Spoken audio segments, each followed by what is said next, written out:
this year. It didn't seem like a huge hit that brings this one out. I think he just drops this football, Mike, just squeezing it so tight. It's hard, it's cold. He goes to wrap it up, and I think he just, that ball's out and gets knocked right back to him. Troy Vincent had it there, but Putsier was able to have it come right back to him. Win the battle.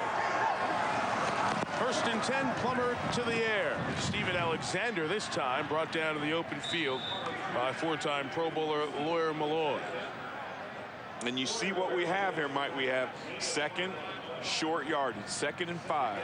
Now you can run the football, you can play action pass. The defense is at the mercy of whatever play. I think Mike Shanahan is the best play caller in football. I know I played for Mike Holmgren, doing an outstanding job in Seattle, played for John Gruden and those guys, but I think Mike Shanahan does the best job of feeling and calling plays for his offense. Certainly has mastered the art form. Plummer being chased by Bannon and Adams. There you go. It's what Susie talked about in the first quarter. Just throw the ball away, live to see the next down. Yes. There's a penalty marker down back in the secondary. Looked like a double move from the Denver wide receiver, so an opportunity for Ashley Lilly. Ran a little swirl route down at the bottom.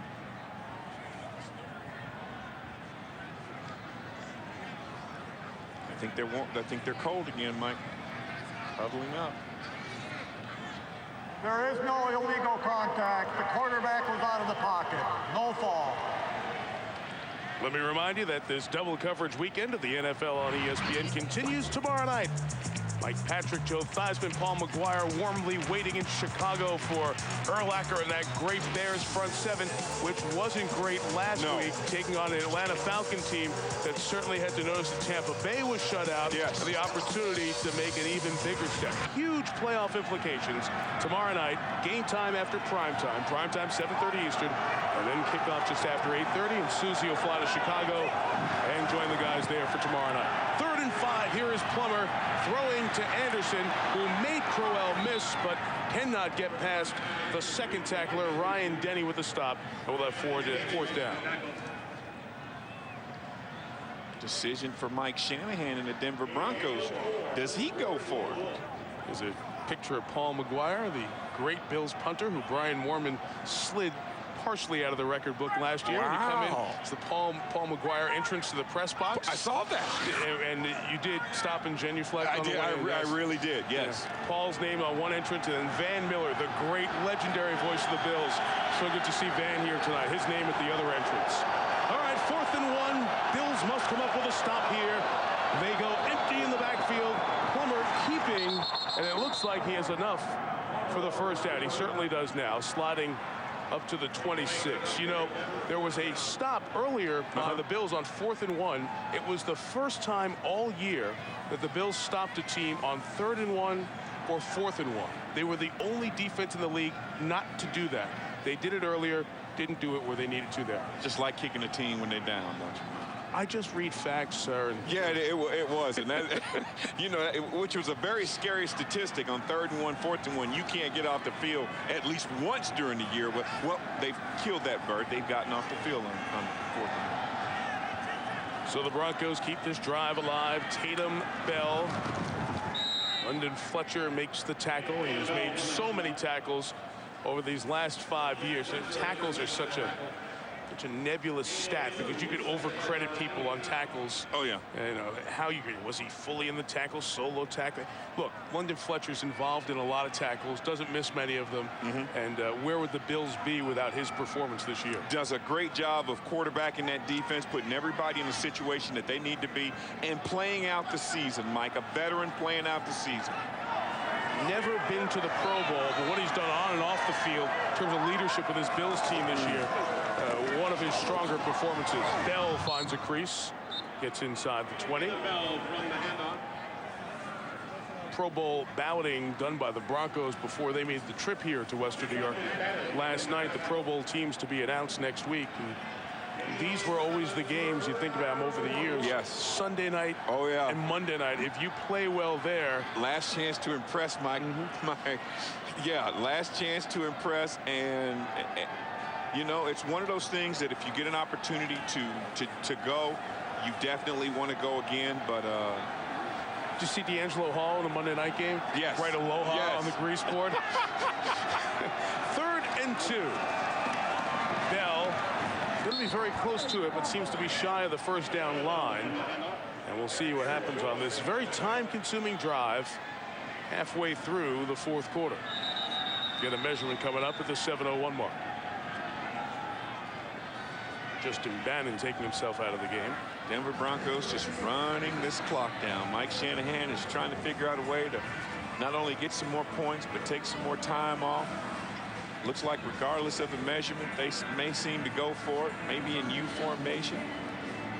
He is 1 win shy, Sterling, of equaling our ESPN colleague Mike Ditka for 127 wins, 19th on the all-time coaching list. Only Bill Cowher and Jeff Fisher, longer tenure with their team, currently in the NFL. Foot short here. The running game will probably be called on here, and has been called on a lot in this Shanahan very successful 2 Super Bowl tenure since he took over January 31st of 1995. No team in the NFL has had more yards, rushing yards, points, or first downs than the Broncos since Shanahan took this team over. And how about his football teams have averaged 142 yards a game running the football since he took over, which is also the best in the NFL over that period of time, which is amazing. I mean, so committed to the run, going against the norm and everything they do, having a lot of success running the football. Play 13 of a drive that started some 7.5 minutes ago. And the Broncos will take time out. They have 1 remaining. Looking to apply the knockout punch and punch their ticket to the postseason.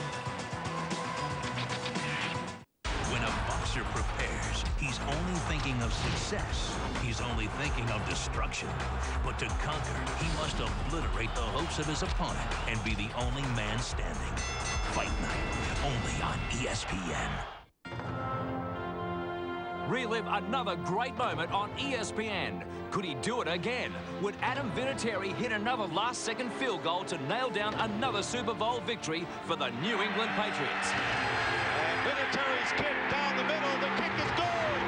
And the New England Patriots were Super Bowl champions for the 2nd time in 3 years. A celebration of sports memories from around the globe. Great moments on ESPN. It's December in the NFL, and that means it's crunch time, and the great games continue.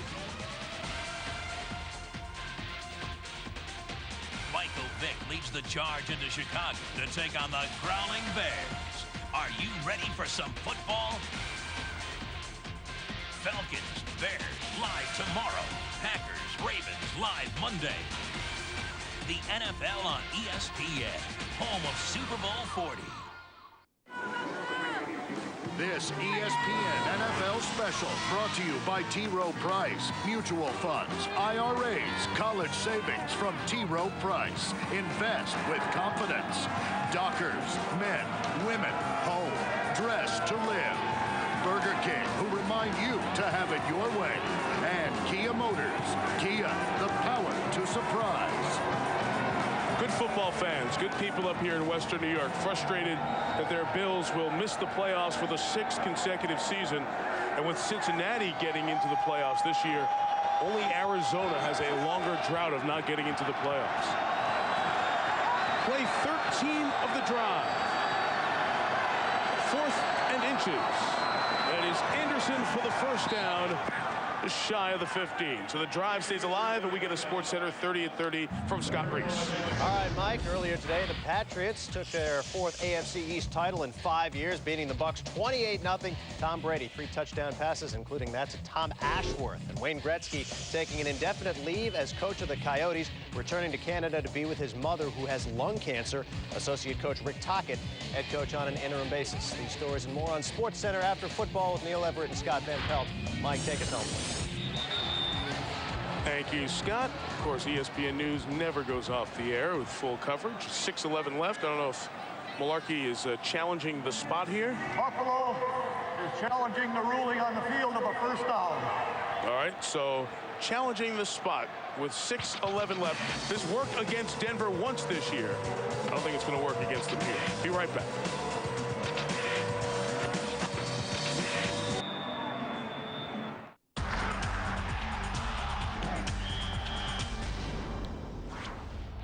There are various formations that the running backs will take before each play. Many teams utilize the one-back set, where just one running back lines up in the backfield. The split-back formation places each back at equal distance behind the line of scrimmage, making it more difficult for the defense to decipher who may get the ball and whether the play is designed for a run or pass. Another formation is the I formation. As it implies, the I has the two backs lined up in the shape of the letter I. Typically, the fullback lines up directly behind the quarterback and the halfback behind him. The quarterback has the option of handing the ball to the fullback or the halfback. When the halfback receives the ball, the fullback will then block for him. In the offset I, the halfback lines up 5 to 7 yards behind the quarterback, and the fullback lines up closer to the line of scrimmage in order to be closer to his blocking assignment.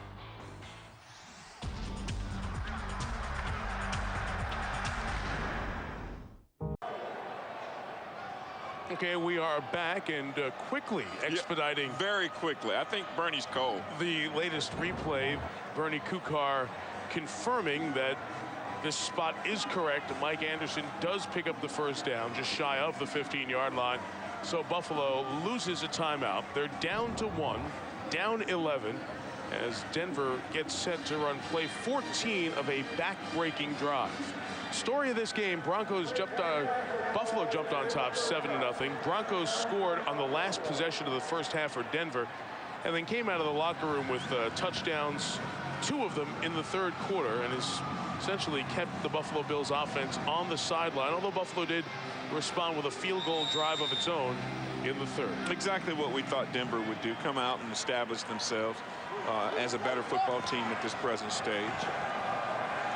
Not only are the yards more, Denver with this play will have run 20 more plays in the second half than Buffalo. It is Anderson who has a touchdown already, pushed out of bounds right by the 5, and very close to yet another Denver first down.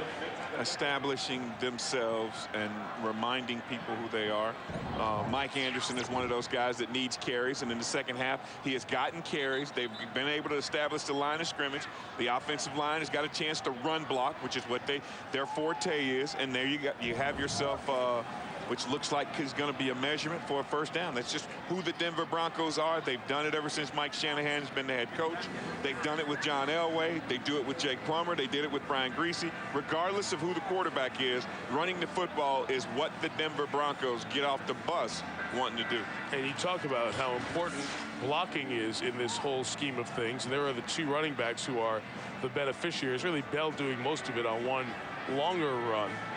Rod Smith threw a block there. He's such an important part of the blocking. Rod Smith is such an important part of everything that this Denver Broncos team does. And if they are to be the 2 seed, the 3 seed, whatever they're going to be, if they're going to be a factor in January, a lot of it will have to do with number 80's ability to get open and his ability to lead this team with some players who have not been through what he has been through, the Super Bowl victories, one of 5 remaining players from the Super Bowl days with Elway, including that big 80-yard touchdown grab he had in the Super Bowl as well.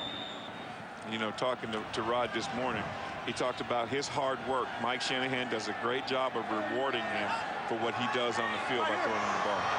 2nd and 1, play 15 of this back-breaking drive is Anderson taking it in to the end zone, and the Denver Broncos closing in on a return to the playoffs for the 3rd consecutive year.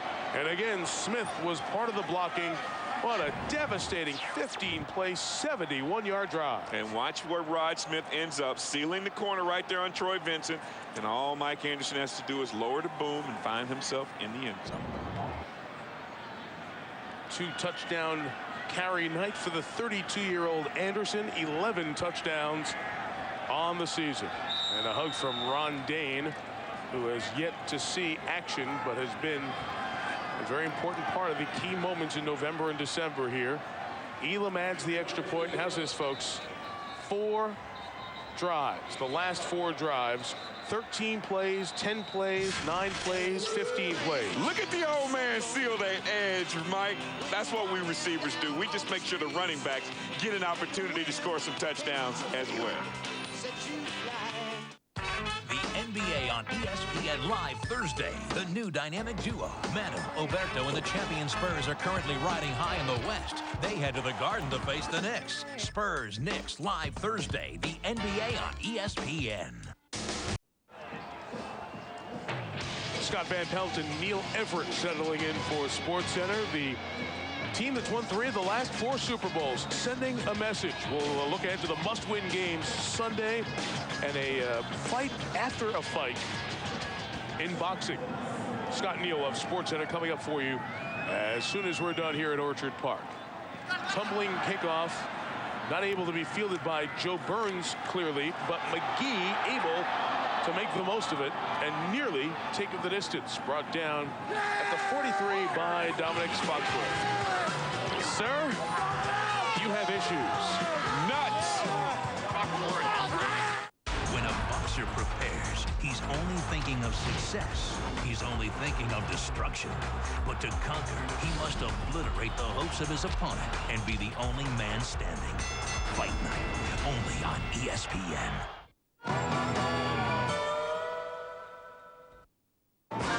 Hollywood has the Academy Awards. Now poker has the Royal Flush Awards, better known as the Flushies. 2004 was the year that the highlight culture invaded poker, raising the ante on post-hand celebrations. Greg Ramers may have been the biggest. Matthias Anderson, the loudest. There was one other performance, however, that Flushies could not ignore. With entrances so grand, reactions so spectacular, and perhaps the best line ever spoken after getting busted. If there weren't luck involved, I guess I'd win every one. Phil Hellmuth turned in a transcendent performance in 2004, earning him the Flushie for Performance of the Year. End of interview. Figure skaters from around the globe compete in the ISU Grand Prix. From the city of Osaka, Japan, the NHK Trophy, Tuesday on ESPN. Buffalo takes over from its own 42, 5:42 remaining, trailing by 18. Eric Moulds has had a very productive night. 7 of the 17 Buffalo receptions for 101 yards. Of course, Moulds, as you probably know, coming back after the 1-game suspension for conduct detrimental to the team.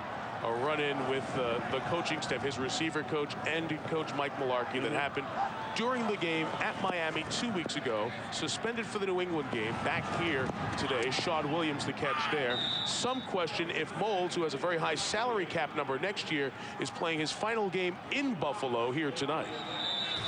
For me, that's the toughest thing to have to deal with. You know, it's crossed my mind a couple of times that, you know what, coming out of that tunnel after the game, it could be my last time, and that's something that, you know, every player eventually someday has to deal with, that it could be your last game with that team and organization.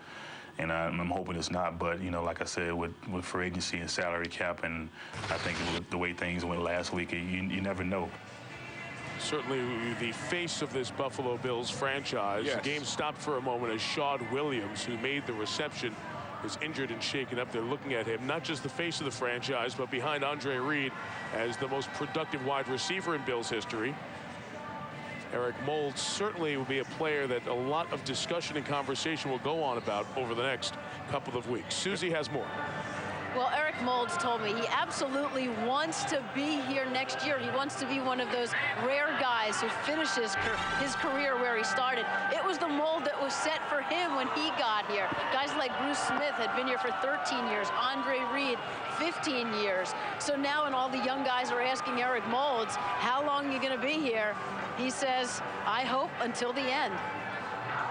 Susie, it was interesting as we all visited with Eric Moulds, the perspective of what happened last week. You can see from the number of number 80 jerseys how popular he is. And as I said, he's the last link back to the last time the Buffalo Bills were a terrific football team. Yes. And Sterling, that plus what happened last week really makes the Moulds situation one that will help frame what's the future of the Buffalo Bills. That's true. You know, they talk about a big three all over this league, you know, the way Peyton and Edge and those guys. How about the big three here in Buffalo with JP playing quarterback, with not Eric Mose playing receiver, but Lee Evans, and also Willis McGahee at the running back position. So it's a situation that Eric Mose finds himself in, making a catch right here, doing a good job of trying to finish, getting the first down.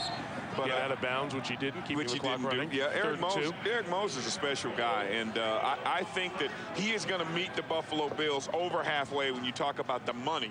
I don't think the money is going to be an issue. It's whether they want to move on without him or not.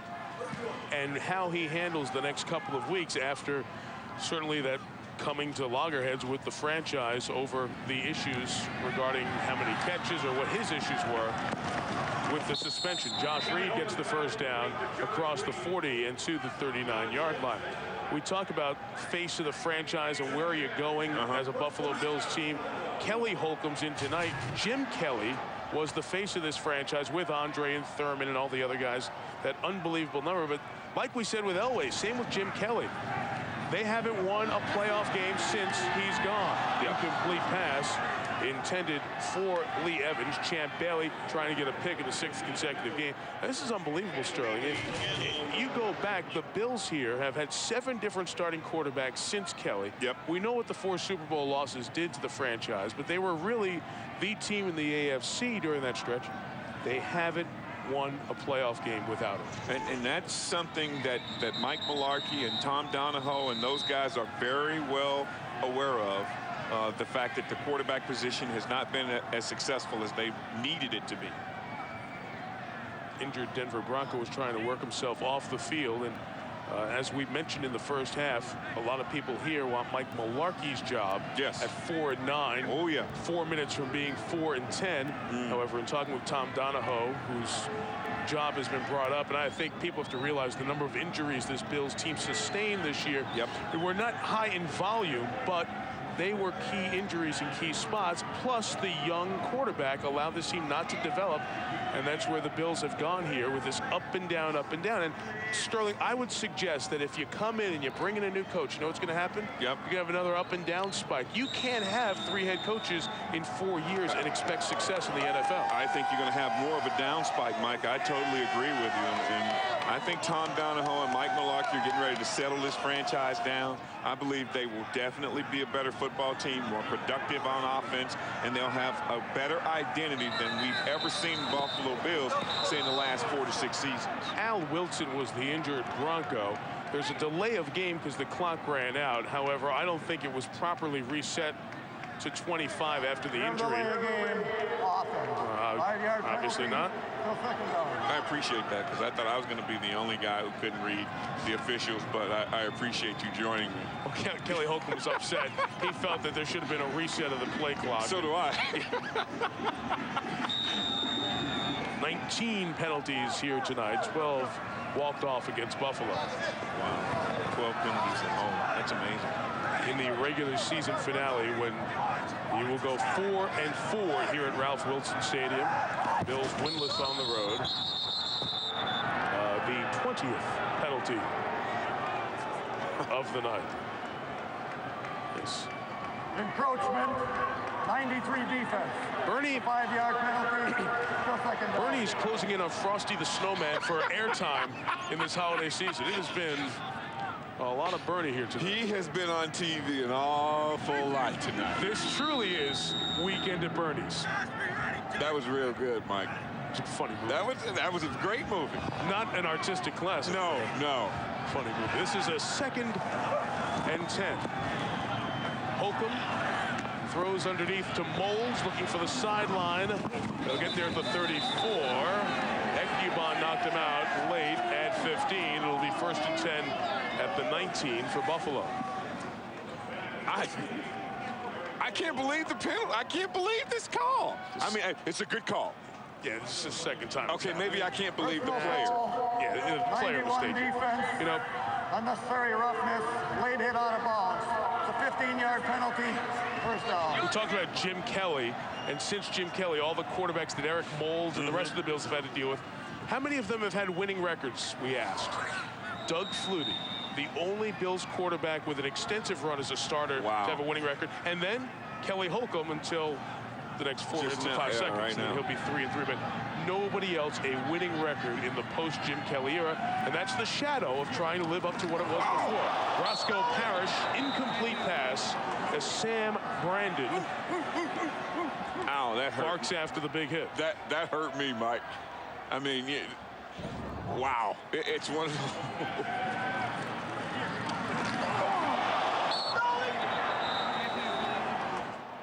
Wow. Brandon, fourth-year man out of UNLV, who was a wide receiver in his college days as well. So he must not have been able to catch. Well, that's why he got moved to defense. He couldn't catch. Either that or enough of those hits. No, Mike, he couldn't catch. Oh, okay. That's why he got moved. If he was a wide receiver, he got moved to defense, he couldn't catch. 2nd down and 10. Lee Evans in motion. Evans has been shut down tonight. Holcomb comes down to Joe Burns. The former Georgia Tech Yellow Jacket Burns is in for the touchdown. A 19-yard touchdown for Burns. And the Bills need some onside kick help, but they are still alive in this one. Very nice finish. Got a great block at the point and then got himself in the end zone. Oh, yeah, he got the pylon. That'd be a touchdown. For Burns, that is his first touch of the season. He has been in 12 games, but has not had a carry or a reception, and it is his first National Football League touchdown in his 4-year NFL career. Wow. Extra point added by Ryan Lindell, 28-17, 3:49 to go, and likely an onside kick to come. Joe Burns joins Wesley Duke of Denver. First career NFL touchdowns for 2 different players here tonight. Well, you can get yourself ready for Monday Night Football with Monday Night Countdown. 7:30 Eastern. Fine show, Sterling. It's available on ESPN, ESPN HD. Then at 9 Eastern on ABC's Monday Night Football, Brett Favre leads the Green Bay Packers against the Baltimore Ravens. Al Michaels, John Madden will have that on ABC, the home of Super Bowl 40 in downtown Detroit, about a month and a half away at Ford Field. So we don't get to do the Monday night game, me and you? No, we don't. Oh. We used to do Monday Night Countdown together many moons ago. Right, okay.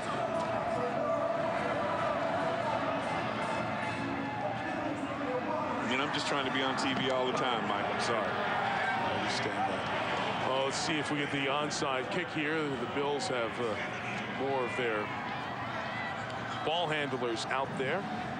You know, I never understood that the hands team, I see the Denver Broncos hands team, and they got a number 51 and a number 54. Well, Keith Burns is the special teams captain. I want him out there. This is the hands team, Mike. You're supposed to have good hands. Well, see, we've got Jason Peters, the former tight end, who's an offensive lineman out there for Buffalo, 71. He's out there to road grade some people. Yeah, he getting ready to blow someone on the bounce. Let's see if Lindell can get that magical bounce. It's in the air, and it is free. Now, did it travel 10 before it was touched by Buffalo, and then who recovers, obviously? I'm getting ready to make a statement here, Mike. This is a statement. Denver ball. Denver has recovered. This is the worst play in football. Because you're talking about an unprotected player. The hands team, you are unprotected if you're on the front line. I'm only saying that because I have been on the front line, and I've had my helmet knocked off in Houston in '92. It's not a good place to be. Now they're doing things like that, like taking big old Jason Peters to road grade. He's not going in there to recover the football, Mike. He's only going in there looking for contact, and usually that's me. He is a former tight end. Okay, I'll give you that.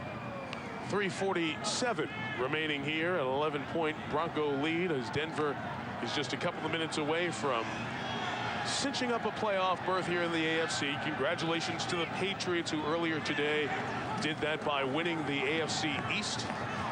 Just a yard there for the run. Trevor Price wired for sound tonight. Boy, he's had some fun this evening. Why don't you stand here and talk to me? I'm Mike. Sing into the mic. Stop me up. If you stop me up, I never stop, never stop. Oh. Hey, help me out. Oh, we got one.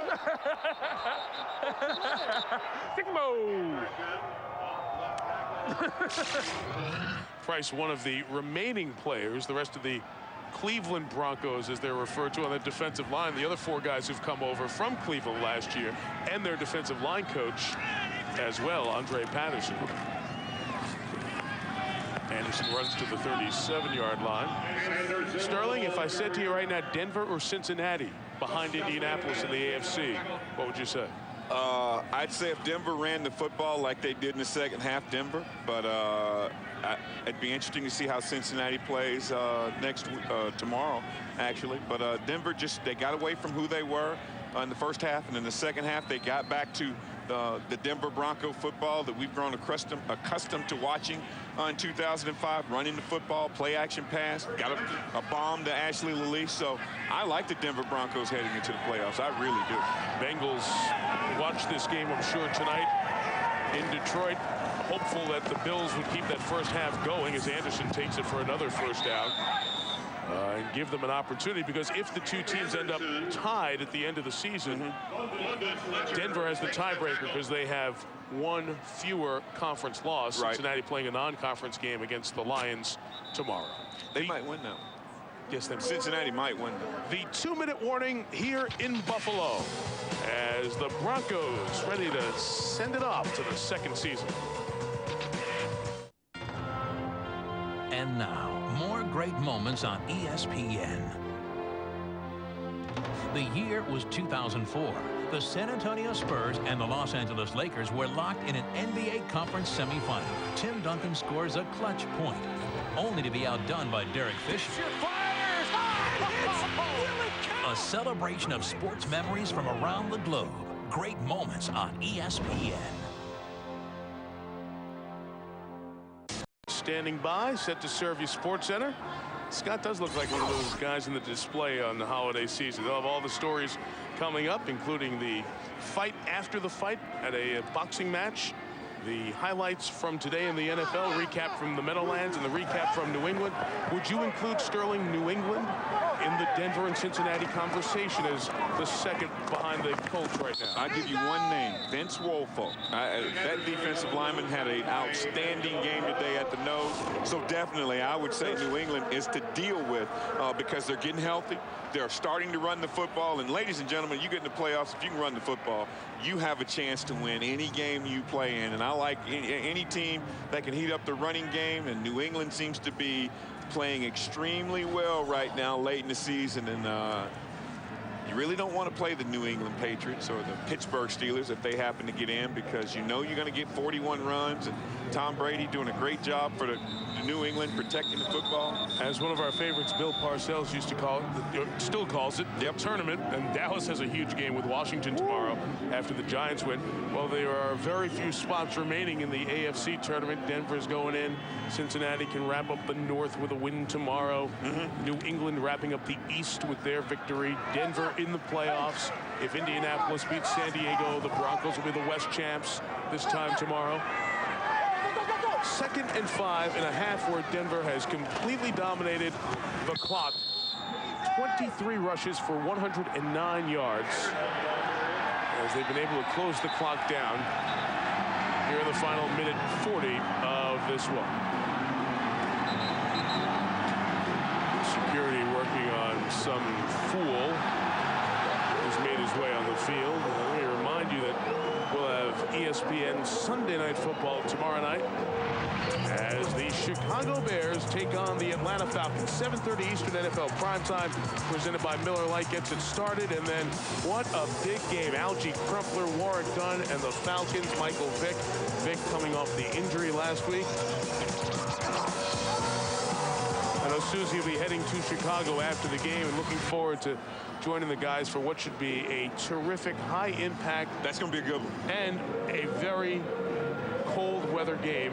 And contrary to popular belief now, Michael Vick plays very well in cold weather. Well, he won the playoff game in Green Bay. And Lambeau, yeah, he is not afraid of cold weather. So absolutely, I don't think that'll be a factor. I think Warwick Dunn and T.J. Duckett, I think they're going to be that's going to be a really hard-hitting, physical style football game, Mike.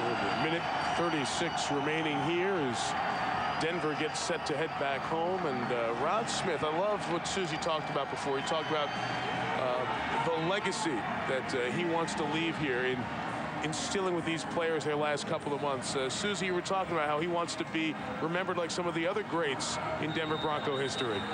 That's right, Mike. He said, my thing is I want to be one of those guys they talk about when I'm gone. The guys who left a legacy like Elway, like Shannon Sharp, that those guys are still motivating you, and they're not around anymore. And he stressed again, I was undrafted, and I've been here for 12 years. What a statement. 11 catches here tonight in the playoff clincher. Broncos 434 yards, and they've run 20 more plays than the Bills, controlling this final quarter. Anderson has the first down, and that should wrap it up. Just another couple of knees, and this one will be over here in Western New York. Good night for Rod Smith. And these are my favorites. These right here are the ones that they made me stand up here in the booth, just watching him, shoulders over his knees, ball in the air, watch him find it, secure it, now try and finish the play. Right here, catching the ball, focus, concentration, strength, bringing it in, determination. Susie just mentioned it, singular focus. You know, a lot of guys want to prove that they belong in the NFL. Rod Smith just wants to prove he belongs on the Denver Bronco football team. And for a guy that wasn't drafted, that's a very impressive career. They will return home trying to close the undefeated season at Invesco. But the Denver Broncos, for the third consecutive year, are back in the tournament. They're back in the NFL playoffs. The Buffalo Bills' home season comes to an end at 500. They are 4-4 at home, head to the road to Cincinnati and the Jets on New Year's Day to close out the season. But Mike Shanahan takes the Broncos back to the playoffs, winning by 11 here tonight in Orchard Park. Our final score, Denver 28, Buffalo 17. Merry Christmas, buddy. Merry Christmas. With Sterling Sharp and Susie Culver, Mike Tirico. Thanks for watching this presentation of ESPN, the worldwide leader in sports. Good night from Buffalo, and off we go to SportsCenter.